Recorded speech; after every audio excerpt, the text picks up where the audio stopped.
Okay, so we are going to talk about linear regression, which is very similar to what we did yesterday with quadratic regression. So this will help us practice the steps. The difference here is we are going to be looking for a linear equation, and you'll see that when they ask for a line of best fit. So even if they give us 3, 4, 5, 10, any number of points, remember you have to have at least one more point than the degree. So the exponent on a linear function is 1, and so we would need at least 2 points to run linear regression. But if we had any other number of points, it would work, other than 1 obviously.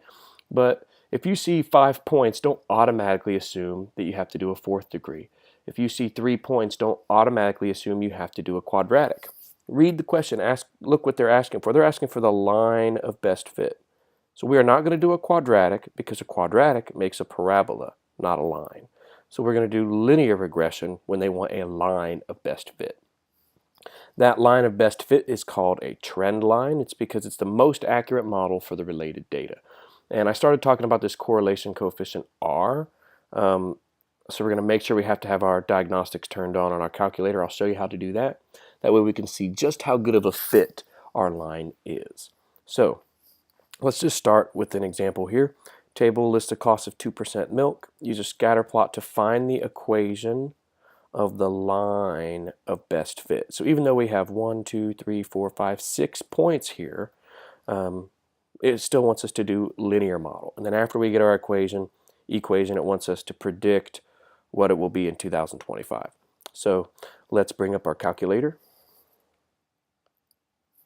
And just like with quadratic regression, we're going to do make our list. But first we need to make sure our diagnostics are on. So you go to second, 0, and you need to go down to diagnostics. A little hint is if you hit the letter D, see the green letter D? If you hit that button, it gets you to the D's. It can help save time.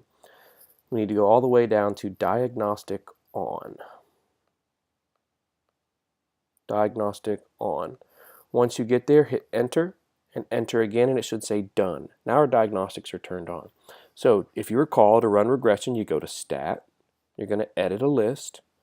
You want to clear those out. To clear the list out, you go up to the list, hit clear, and then enter, and it should clear that list out. And we're going to put these dates in there: 1998, 2000, 2002, 2004, 2006, and 2008 as my x values, because remember, we're saying that the average cost is dependent on which year we're looking at. So the independent variable is the x values, which are the years.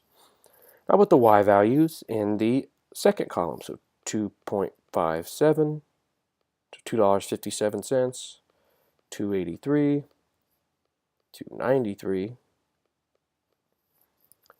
293 again, 310, and 371.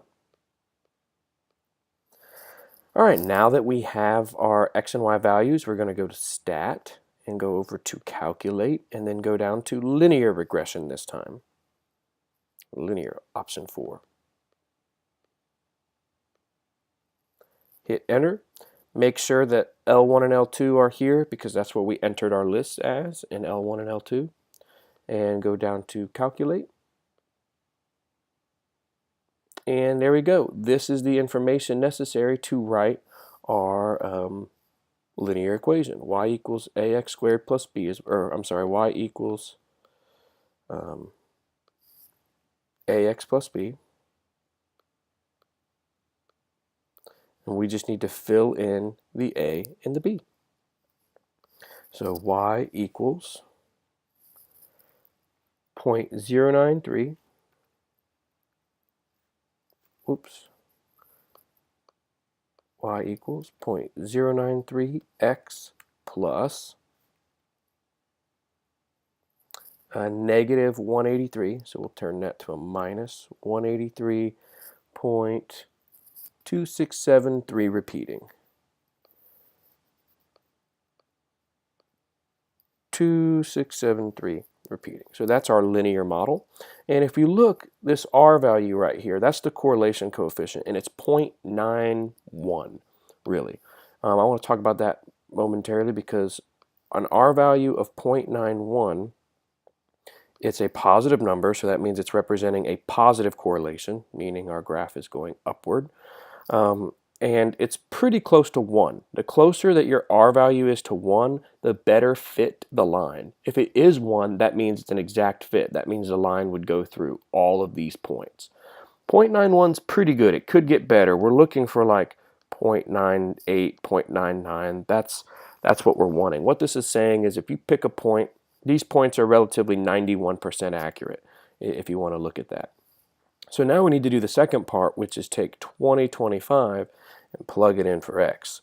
Now again, you could put this into y equals, go down to a table and see.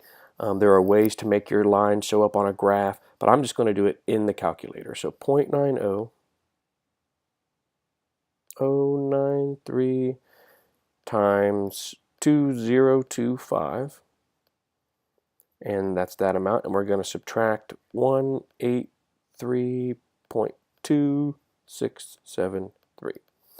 So our answer is 5.057. So $5 and roughly 8 cents is what we're predicting a gallon of milk will cost in 2025 based on this model. And we can say that how I interpret correlation coefficient with about 91% accuracy. So that's how you do linear regression. That should help you. If you have any questions, let me know.